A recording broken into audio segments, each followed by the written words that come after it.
Hello again, ladies and gentlemen. I'm Joe Hendy, the Android Authority app guy. BlueStacks has been the gold standard for running Android on PC for some time. Now there is a new challenger called Android. Can the king be dethroned? Let's take a look.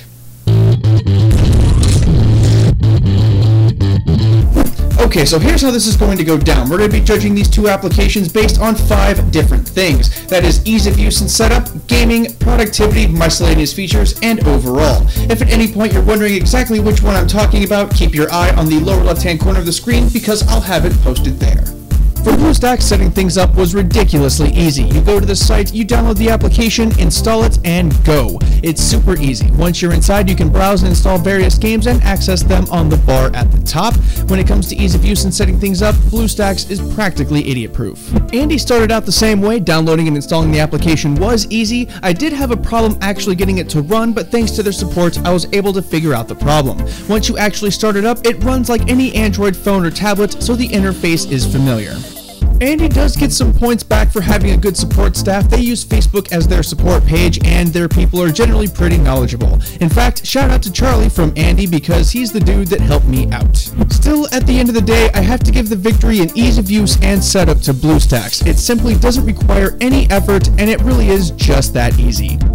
Of course, one of the main reasons people want Android on their computers is for gaming. Fortunately, both of these emulators support gameplay on Android. In BlueStacks, it appears as though the main focus is for gaming. They don't really recommend any normal applications, and we assume the recommended games are ones that have been tested and work well with BlueStacks. The games run fairly well. You can get ones in the Play Store that aren't listed in the BlueStacks recommendations, but they tend to run a little more clunky than the recommended ones.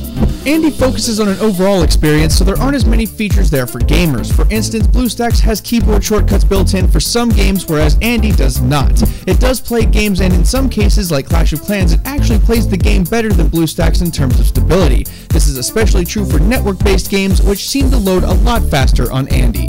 Andy does have a remote option where you can use your device as a controller for better gaming support if you so choose. BlueStacks does allow game controller support as well, but it requires a wired controller. Thanks to the fact that it runs a newer version of Android, the remote support, and just general performance, we have to give Andy the win here. There are some people who wish to use Android on their computers for productivity reasons. Here, BlueStacks doesn't fail utterly, but it does come close. It doesn't seem to like to run regular Android applications as well as it does games, and that's a damn shame. As you can see here, there is an excruciating amount of lag when simply typing things in Google Drive. It doesn't recommend any productivity apps, so you have to go out of your way to even find them. Really, BlueStacks wants to be a gaming emulator, and this is an area where it shows. That said, there are a few productivity apps that do work well, so if you need it for something very light like some word processing, it can still work for that. Like we stated earlier, Andy focuses more on a rounded experience, and this is where it shows. The same sort of problems I was having on BlueStacks simply were not present in Andy. The Google Drive lag wasn't present, apps loaded quickly and worked well. It's also worth pointing out that Andy can run things like Hangouts as well as third-party launchers. It can deliver real notifications and even use widgets. It is worth mentioning that BlueStacks does run on an older version of Android while Andy runs on a newer version. That means in terms of things like app compatibility, Andy will probably have more applications that are usable than BlueStacks. I think it's pretty clear who the winner is with this one. Andy delivers a more traditional Android experience than BlueStacks, and that makes it a lot better if you're looking to be more productive. We've talked about the big stuff, but what about the little things? Here are the miscellaneous features. BlueStacks is pretty much a what you see is what you get kind of deal. In a small way, simplicity is elegance, and that means there isn't much guesswork. That said, you can sync BlueStacks with your Android devices to sync app data, text, and the like if you really wanted to. You can also sideload applications, which is a fairly simple process. Overall, there are some things, but really not that many. Spoiler, this is the part in the video where Andy really starts to pull ahead. You can do pretty much anything with Andy that you can do with an Android phone. That includes sideloading applications, putting files on there from your computer if you need to, real file browsing, and some stuff we mentioned earlier like fully functioning notifications, widgets, and you can even root the thing if you really want to. One of the things I really liked personally was the ability to install third-party launchers. Since it runs pretty much like any other Android device, you can customize it pretty much like any other Android device. So between the custom launchers, wallpapers, widgets, icon packs, etc., you can turn Andy into a little window of customization and really make it truly yours.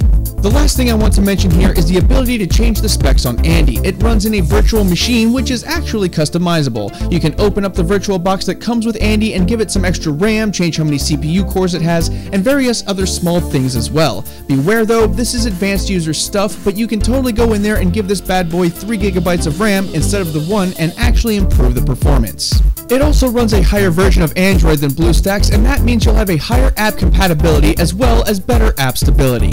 Obviously, the winner here is Andy, and I don't really need to explain why. Overall, picking which one is better really depends on your needs. If you really just need something super simple that plays some light games and you really don't need it to do much else, then BlueStacks is still probably your best bet. After all, like we said earlier, there is an advantage to having simplicity. However, if you're willing to go through the slightly more complicated setup process, then Andy is by far the more full-featured Android emulator. It's way better for customization and productivity, and in some cases, it's even better at gaming. With the power user stuff available like root and adding resources, Andy is simply a better option for more demographics. If you're wondering, yes, I am saying that BlueStacks has been pretty much thwarted as the go-to Android emulator on PC. If you want to check either of these out, we'll have the links in the video description below. Once again, I'm Joe Hindy from AndroidAuthority.com. While you're here, why not subscribe to the Android Authority YouTube channel? If you want to follow Android Authority, myself, or the rest of the video team, you can find our social media links in the video description below. If you're hanging out for a minute, we have a couple of awesome videos for you to watch right over there and in the video description below for you folks on mobile. Don't forget to check out the written companion in the video description below for more information if you need it. As always, thanks for watching everybody, and have a wonderful day.